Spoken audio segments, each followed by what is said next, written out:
سلام آقا، من این ریسه ها رو یادتونه این بالا الانم هستش، اینجاست. خب بنفش بود، همیشه روشن بود توی ویدیوامون. اگه توجه کرده باشید خیلی وقت روشنش نکردم. قبل عید من اومدم روشنش کنم. این آداپتورشه چی؟ یه چیز این شکلیه. این سیمش در اومده بود این چیزش. بعد من زدمش تو برق. بعد اینو هی اینجوری با اینکه تو برق بود و روشن بود، هی من اینجوری میزدم که اینو یه جوری این بره داخلش که مثلا این بخواد روشن بشه. بعد هیچی دیگه آقا، یهو گفت بوم، ترکید این چیزه. فکر کنم تو دستم بود، قشنگ حس کردم ترکیدنش تو دستم. خیلی وحشتناک بود و یهو کل برق خونمون قطع شد، فیوز پرید. یعنی در این حد وحشتناک. فقط شانس آوردم که خیلی بدتر نشد، ولی آره یهو ترکید. بعد دیگه کلا از قبل عیدینا من دیگه این ریسه بنفشه رو نداشتم، چون همیشه خب روشن بود تو اتاقمون. بعد یه مدت اصلا یه جوری بودم، یعنی قشنگ عادت کرده بودم که همیشه اون تو اتاقم روشن باشه و اینا. امروز رفتم اینو گرفتم. این فرق داره با اونی که من داشتم، از این شیلنگیا بود و بلوتوسی نبود، یعنی کنترل داشت، میزدی تو برق روشن میکردی بعد با کنترلش میکردی. ولی این چیز داره، یه برنامه داره، یه اپ داره که اونو من باید بریزم و بعد وصلشم مثلا به این. و مثل این که تو اون اپه میتونی مثلا یه عالمه رنگای ترکیبی باهاش درست بکنی، جوری که من تو تیک تاک دیده بودم. خیلی باحاله، رنگای ترکیبی و اینا میشه اصلا باش درست کرد. خیلی از نظرم جالب بود. و اینکه این مدل بهش میگن انگار آیسی دار، به صدا واکنش نشون میده. یعنی مثلا شما آهنگ بذاری، با ریتم آهنگ این نور رو هی اینجوری تکون میده یه حالتی. یا اگه مثلا یه صدایی در بیاری، حرف بزنی، مثل اینکه به صدا حساسه. خیلی باحاله دیگه. حالا بذارید من این برش رو، این منگنه‌شو در آوردم، ولی این طرفش یه منگنه داره. بذارید اینم درش بیارم که بعد بازش بکنم. کلا من اون تایمی که همین ریسه شیلنگی رو گرفته بودم، بعدش فهمیدم که یه همچین چیزی وجود داره. خب اون موقع دیگه اونو گرفته بودم و نزدیک فکر کنم 4 سال اینا من اون ریسه شیلنگی رو اینو داشتم و هیچ اتفاقی واسش نیفتاده بود. اون موقع میگم چون خریده بودم دیگه نگرفتم، ولی چشم ببینن همون سال من گیر کرده بود روی این مدل بلوتوسیاش که میشه مثلا گوشی بهش وصل کرد، رنگ ترکیبی درست کرد.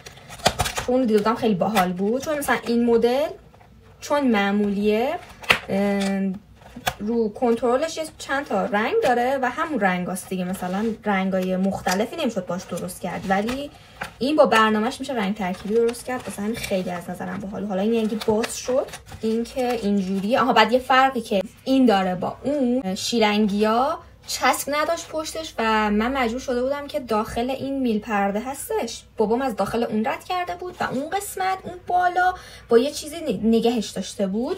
ولی خب اینا خوبیش اینه که پشتش چسب داره و شما میتونید بچسبونید مثلا اینش مثلا خوبه دیگه. ایناش نگاه کنید پشتش. اینم یکم بافت روش مثل همین شیلنگیاست ولی خیلی کمه. اون پلاستیک روش خیلی کم و ظریفه. کلا خیلی سبکه، اون مثلا خیلی سنگین بود. و چیز دیگه اینهاش، این پشتش اینجاش چسب داره. اینو من با بکنم که بتونم بچسبونمش روی دیوار. اینم که همون آداپتور بهش، نمیدونم به این چی میگن واقعیتش. اینم نمیدونم واسه چی، اینا رو برای بابام بپرسم. و کنترلش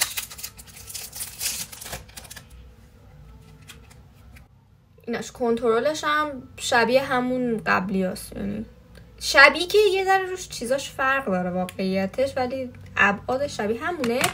منتها من واسه اینکه از این ریسه چیزا هم خیلی دوست دارم، ریسه یخیا، من بابام رفته بود اینو بگیره برام، گفتم یه دونه از این ریسه یخی ساده ها واسم بگیره. یه دونه آفتابی دارم، آره میگم آفتابی بهش میگه. یه دونه آفتابی دارم ولی یه ذره رنگش رو دوست نداشتم. گفتم این یه دونه بهش بکنم مهتابی میگن، نه یخی طوره. گفتم یه دونه اینا مثلا بگیره که حالا یه جایی وصلش کنم دیگه، چون خوشم میاد از اینا. کلا نورپردازی واسه اتاقو خیلی دوست دارم و خیلی چیزم روش. یعنی اینجوری هم که حتما اتاق باید یه نورپردازی خاصی داشته باشه، چون خیلی حس خوبی بهم میده، به خصوص شبا.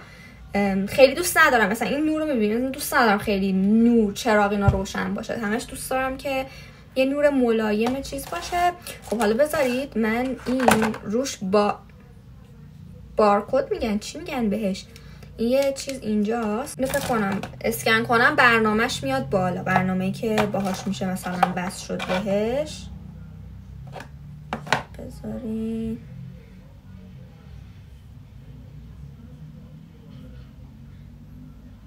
آره برنامهش تو گوگل پلی اومد بالا، اینه برنامهش. بزنم دانلود شه،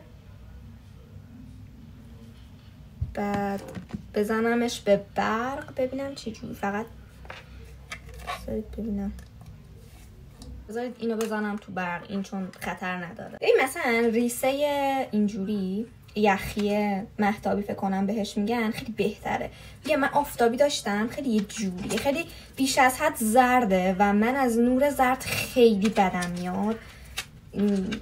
من نورای سرد دوست دارم خب، و نورایی که خیلی حتی از نظر چیز اصلا درست نیست، به خاطر اینکه میگن که از نظر روحی و اینا بهتره که نور زرد مثلا استفاده بشه تو محیط و فلانه، ولی واقعا نور زرد من عصبی میکنه. چرا؟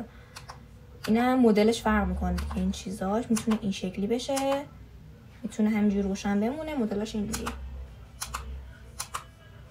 اگه واقعا اون چیزی باشه، الان برنامه‌ش هم ریختم ایناش، اگه واقعا اون چیزی باشه که مد نظرم بوده خیلی خوبه، به خاطر اینکه من دوست داشتم که نورش رو یه حالت بنفش خیلی کم رنگی بکنم، ولی خب تو اون قبلیه نمیشد این کارو کرد. یه بنفش پررنگ داشت و من مجبور بودم مثلا نرم کردن نور، مثلا همین ریس سفیدا استفاده بکنم که نور یکم نرمتر و ملایمتر بشه، ولی اگه این آپشن توش باشه که بتونم یه بنفش ملایم باهاش درست کنم خیلی باحال میشه دیگه واقعا. بچه‌ها اینجوریه، من روشنش کردم، فقط هنوز یاد نگرفتم چجوری با برنامه‌اش کار کنم. فعلا دنبال راهش هم ببینم چجوریه، ولی فعلا با کنترلش این شکلی کار میکنه، اینجوری میکنه هی.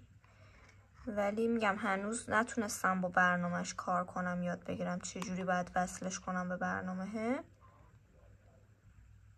هر وقت وصل کردم به دیوار بهتون نشونش میدم دیگه. فعلا فقط روشنش کردم ببینم سالمه یا نه.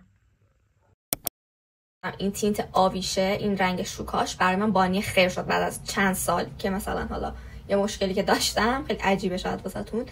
قضیه این بود که من چند ساله کلا پوست لبمو خیلی میکنم و مشکل کندن پوست لبمو دارم. هیچ جوره مثلا اینجوری نم، هر روز اینجوری بودم که حواسم مثلا پرت میشد، یهو اینجوری یهو به خودم میمادم یا دندون، یهو مثلا به خودم میمادم میدیدم نصف پوست لبم رفته، کندم. یه دور کامل هر سری مثلا پوست لبمو میکندم. این تینت آویشه که اون روز رسید دستم، اومدم تستش کنم، بعد همون روز مثلا پوست لبم طبق معمول همیشه من کنده بودم. اومدم تستش کنم، زدم رو لبم، اینجاهای لب انگار قهوه‌ای پررنگ، خب اصلا یه رنگ بدی بود که اینجوری بودم که چرا رنگ لبم مثلا اینجوری، چرا انقدر بد رنگه، چرا مثلا چیز خیلی گارد گرفتم نسبت به رنگش. و اینجوری بودم که وای من اصلا دوست ندارم رنگش رو، خیلی مثلا اصلا سلیقه من نیست و اینا. چون بقیه تینتایی که من دارم به خصوص همین مثلا رنگ جیرانش که الان ببینید این تهشه، یکی دیگه سفارش دادم باز گرفتم همراه این، خیلی ملایم بودن، اصلا این حالتی اتفاق نمیافتاد واقعیتش. ولی اینو ببین من اومدم تستش کردم، اینجوری بودم که این چرا اینجوریه و فلان و اینا. بعد یهو اینجوری شدم که آقا شاید به خاطر دقیقاً همینه که کسایی که پوست لبشون رو میکنن اینجا خب پررنگ‌تره، رنگ تینت خیلی پررنگ‌تر دیده میشه وقتی میزنی. گفتم که ولش کن، بذار یه چند روز من جلو خودمو میگیرم، پوست لبمو نمیکنم ببینم چه جوری میشه. آقا من چند روز پوست لبمو نکندم، یعنی از اون روزی که این تینت رسید دستم به هوای اینکه بتونم اینو تستش کنم خیلی آدموار، من پوست لبمو نکندم.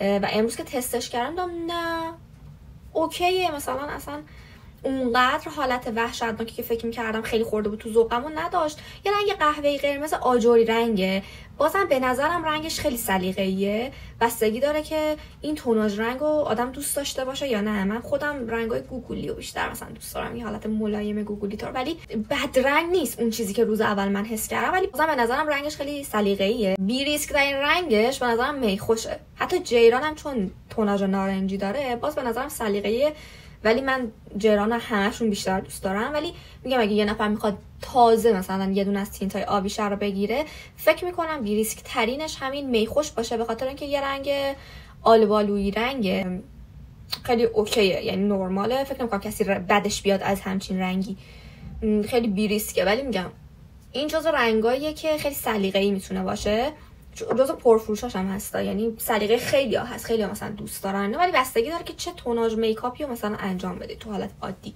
و چه توناژ رنگی رو دوست داشته باشید واسه میکاپ. حالا اونقدر بد نبود که من گارد گرفته بودم، خوشم اومد راستش. و یه چیز دیگه که در موردش خوشم اومد، ترکیب شوکا با میخوش خیلی خوش رنگ میشه. حالا بعدم واسهتون تست میکنم ترکیبی تینتای آبیشه رو که ببینید ترکیبی چه رنگی میشن. ولی در کل عشق من جیران، واقعا رنگ جیران رو دوست دارم. یعنی اصلا فکر نمی‌کردم من یه روزی تینتی پیدا بشه که توناژ نارنجی داشته باشه من اینقدر دوستش داشته باشم. میگم دفعه دومم شارژش کردم جیرانو، خیلی دوستش دارم، خیلی خوشگله. اگه مثلا به سلیقه من اعتماد دارید توی جیرانو بگیرید، ولی اگه نمیخواید حالا ریسک نکنید و اینا، به نظرم میخوش خیلی بی ریسکه دیگه. مثلا این اولین میخوشی بود که من گرفتم. سری دومی که واسه اولین بار چیزو گرفتم، جیرانو گرفتم، کوششون یکی نمیدونم الان کوشون یکی، یه میخوش دیگه هم گرفتم، ولی خب جیرانه چون خیلی خوشم اومده بود، نه اینو تموم کردم نه اون میخوش جدیدی که گرفته بودم.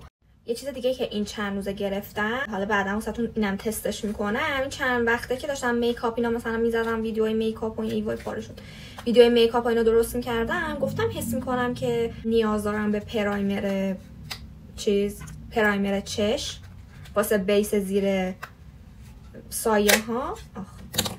یه دونه پرایم تو اینستا یه ویدیو دیدم، یه نفرش تست میکرد اینو، پرایمر فارماسیه، گفتم بذار بگیرم ببینم چه جوریه. رو گرفتمش، شماره خاصی نداره فکر کنم، همین من نمیدونم شماره نداره، همین پرایمر فارماسیه، داخلش هم اینجوری خیلی شبیه موسه. این من قبلا سنم کم بود یه بار موس اسنس گرفتم واسه صورتم، خیلی باحال بودون و دیگه پیداش نکردم یا مثلا فیکش بود و اینا دیگه نگرفتم، ولی این دقیقا منو یاد اون موس اسنس انداخت. حالا گرفتم، یه روز میام واسهتون تست میکنم، یعنی یه چشمو اینو میزنم با پرایمر، یه چشمو نمیزنم، فرقش رو متوجه بشیم. ولی یه دور خودم رو دست امتحان، رو پشت چشم امتحان نکردم، رو دستم امتحان کردم، فرقش کاملا مشهود بود. قسمتی که اینو زده بودم سایه خیلی پررنگتر بود و رنگش رو خیلی خوشگلتر نشون میداد، پررنگ بود، شارپ بود، ولی مثلا سمتی که فقط کانسیلر زدی و اینا یه رنگ مثلا کم رنگی میداد واسه سایه. حتی اون سایه که من معمولا استفاده می‌کنم پیگمنتش خیلی خوبه، اونقدرم کم رنگ نیستش، ولی در کل حس کردم که لازمه یه دونه پرایمر سایه داشته باشم راستش. بچه این نور رینگ لایت رو تغییر دادم، نمیدونم بهتر شد یا نه، ولی اینو خواستم بهتون بگم که قصد دارم مثل تابستون اگه بشه یه سری ویدیو درست کنم، یه سری چالش طور باشه واسه اینکه حالا از هر نظر بخوایم خودمون کار کنیم که بهتر بشیم، حالا چه ظاهری، چه از نظر ذهنی، چه از نظر هدف گذاری واسه زندگی. کلا فکر میکنم اینجور چالش ها خیلی مرسومه که میذارن، مثلا یه چالش هست 75 روز سخت، اون شکلی نه، میخوام اینجوری باشه که هر کی، یعنی یه ویدیو درست کنم جوری باشه که هر کی با توجه به شرایط زندگی خودش برنامه بچینه واسه مثلا 3 ماه تابستونش که میخواد رو خودش کار کنه، نه صرفا اینجوری باشه که آره همتون از دم 75 روز مثلا صبح باید پاشی ورزش کنی، این کارو بکنی، اون کارو بکنی، انقدر آب بخوری، صرفا برنامه شخصی یه نفر دیگه نباشه بعد هممون با هم بخوایم انجام بدیم، اونجوری نه. یه سری نکات مثلا داره که میخوایم خودمون کار بکنیم، حالا من درست میکنم ویدیوشو واسهتون میگم، ولی میگم اونجوری نباشه که به یه نفر فشار بیاد، چون یه سریا شاغلن، یه سریا حتی خب ممکنه تو تابستون اگه دانشجو باشن یه سری کلاس ممکنه داشته باشن تو تابستون، یا حتی اگه دانش آموز باشید ممکنه مثلا کارورزی داشته باشید، این تیپ چیزا. هر کی شرط زندگیش فرق میکنه و نمیشه یه نسخه واسه همه پیچید. ولی دوست داشتم که یه دونه ویدیو درست کنم، یه هدف گذاری بذاریم برای مثلا 3 ماه تابستونمون که یه سری عادت‌ها و کارهای خوب مثلا میخوایم به روتینمون اضافه کنیم. بچا این تینت شوکا رو یه بار دیگه ویدیوشو گرفتم، الان رو لبمه، این شکلیه. نه حس کردم یه بار دیگه دلم میخواد بگیرمش، چون صبح گرفته بودم، نمیدونم کدومش رو قراره بذارم، شاید همونی که صبح گرفتم رو بذارم، شاید اینی که همین الان گرفتم رو بذارم، نمیدونم. صبح هوا روشن بود مثلا گرفتم، نمیدونم الان گرفتم، نمیدونم کدومش خوشم بیاد، چون جدیدا خیلی وسواس گرفتم رو ویدیویی که میگیرم، 100 تا میگیرم شاید یکیشو مثلا حالا بذارم و اینا. یکی از علتهای کم ویدیو گذاشتنم اینم هستش. نمیدونم، ولی گفتم یه بار دیگه هم بزنم رو لبم ببینید چه شکلیه این رنگه.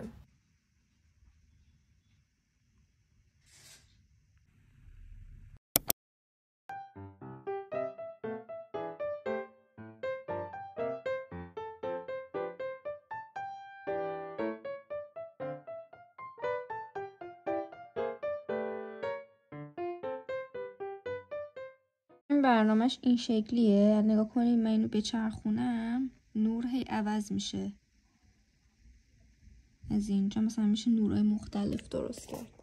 من هی میچرخونم هی نور عوض میشه، رنگای مختلف میشه، بعد میشه چیزش هم کرد، یعنی یه کاری کرد که مثلا حرکت کنن رنگ، مثلا این حالتی.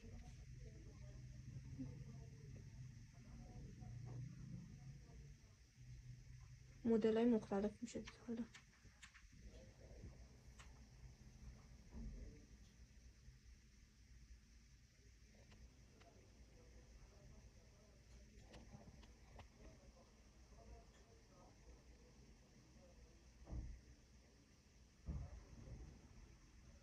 اینجا یه حالت رقص نور داره، میشه تنظیمش کرد که یه حالتی مثلا این رقص نورا متفاوت میشه. اینجا مثلا میشه مدل‌های مختلف انتخاب کرد. بذارید